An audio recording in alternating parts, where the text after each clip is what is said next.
How can a simple move of the neck or tongue increase your performance by 10 to 30%? I got to reference my friend Dr. Charlie Weingroff, who coined the term packed neck. The theory is it relates to the phrenic nerve, which outputs, through the neck, obviously, comes around the scalenes and under the collarbone, and then innervates the diaphragm, right? So this forward neck position potentially causes some entrapment. I think there's a lot more going on here. We can still pack the neck and have a forward round, which we see a lot in like a shelving position on a squat. So go ahead and pack the neck forward round. So pack it back. We haven't fixed this. So we want to think about like a necklace on here, big medallion, and driving from the collarbone back here and fixing this at the cervical spine. There we go. So it's not so much the neck right here, right? But right here. And it's plain and simple. Like this position right here, owning this position over a hard head down position is going to increase the stability with the innervation of that phrenic nerve. I'm gonna show you a really unique approach to dealing with this forward position here with some soft tissue, our ISATM tools, body tempering tools. Now to understand why what I'm gonna do works, we're gonna publish a behind the scenes piece where I talk in depth about the phrenic nerve, the diaphragm, the periocardium, the scalenes, the SCM. So we could be dealing with a lot of trap, neck tension. We could be dealing with locked up lats, subscap, driving the rib cage up, pec minor, lots of things. So those would be, using some pointed pieces and here a lot of the movements that you would see us work. Now, we're gonna do something different.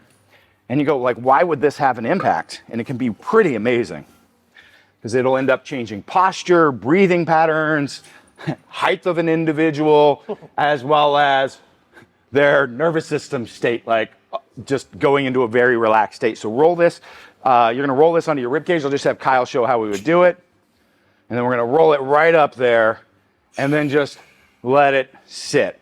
And so he's gonna breathe into it, kind of raising it up and then relax and letting that release. 3 to 5 minutes. Do you have anybody do it longer? No, it's plenty. Yeah. And typically I use a pretty heavy weight, but you're gonna be over 100 pounds with this. And you're really allowing that rib cage to expand and then relax and letting it kind of flatten out almost. Expand in the outward position instead of the forward. And you're gonna roll that. You wanna show them how you roll that back off of you? This is really great from a relaxation standpoint, but somebody like that, they'll get up and all of a sudden this release will happen, their breathing changes. And so, again, I dive into why that happens, but the phrenic nerve that innervates the diaphragm runs through all these structures, as well as the periocardium, which is holds the heart in place and protects it. It's attached here and up to the same area in the cervical spine is actually attached to those C4, C5 area and is pulling on this, creating all this pressure in here. When you understand these mechanisms, you can understand just how powerful this is. Donnie Thompson be the one that showed me this. It moved many, many years ago, got almost 10 years ago, and it's simple and phenomenal and works great. And once you start understanding the research and the physiology, you can go, oh, I see why it works now. Anything you'd want to add on there, Kyle? You'll feel immediate results. Like laying on the floor, first of all, I felt relaxed, even though it's heavy. Sitting up, I breathe easier, I feel more relaxed. So you can imagine if I feel good here and I perform better, if you will, here, how I'm going to feel under the squat bar or with the deadlift bar in my hands. Yeah. And so, watch that other video. But the phrenic nerve that innervates the diaphragm pierces through that periocardium as well. It runs up through all this tissue that can get entrapped with this forward head position as well. And then that pericardium is also can be pulling on that from a really strong attachment point on the spine, which I think I note in that video. But I find it really interesting that a lot of strength athletes, there's a lot of cervical disc issues when there's not a lot of load on it. And this is actually one of the big draws right there on that position. So just some really interesting things. We're going to show some specific examples of what we're talking about with the neck position, really the base of that cervical spine during lifting, good and bad. So let's show them the deadlift. All right. So this is a bad setup. There we go. And what we see here is this rounding, right? So a little bit of, flexion here can create the sensation of stiffness because we've got more activity in the multifidus. Not necessarily bad if we're in a better position, but too much, and it's going to create a compaction here where we can't inflate in the core. And with this forward position in here, we're also going to have less of an activity of the diaphragm based on the research that we're seeing. So go ahead and show that through the lift.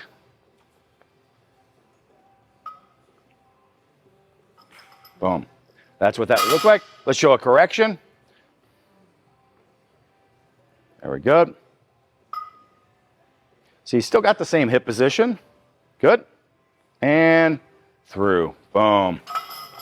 You see he has more tension. He can create that, and he's drawing into the bar. He's putting that tension into the bar before it comes up. So that initial pull is actually happening through the tension going into the bar versus going into this absorbing, this fishing rod that's just like able to absorb your energy in the body when we actually want it to go to the weight, right? So let's show that again. So we've got great stiffness, neutral spine, projection head, boom, all the way through, in, bars up, lift, and he finishes in this position right here, all right? Let's show that conventional, and I won't talk through them. I don't think you can just show the good and the bad.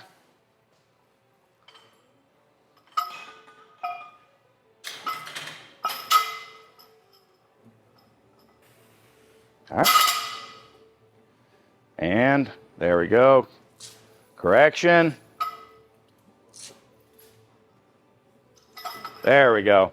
And I often see that way worse than your bad when actual lifting. So a little hard to practice that. Yeah, absolutely. Right. Should we show the squat?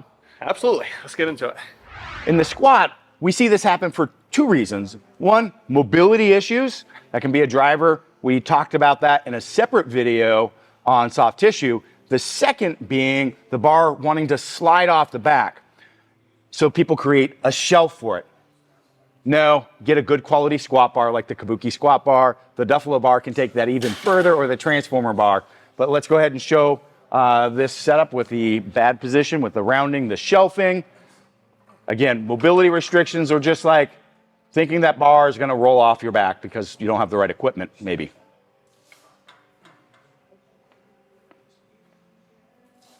And yeah, we can see that. All right. You want to do a squat or just a... Good. Typically, we'll see during the execution of that squat a lot more of a hinging pattern as a result of this. All right, so let's go ahead and make these corrections.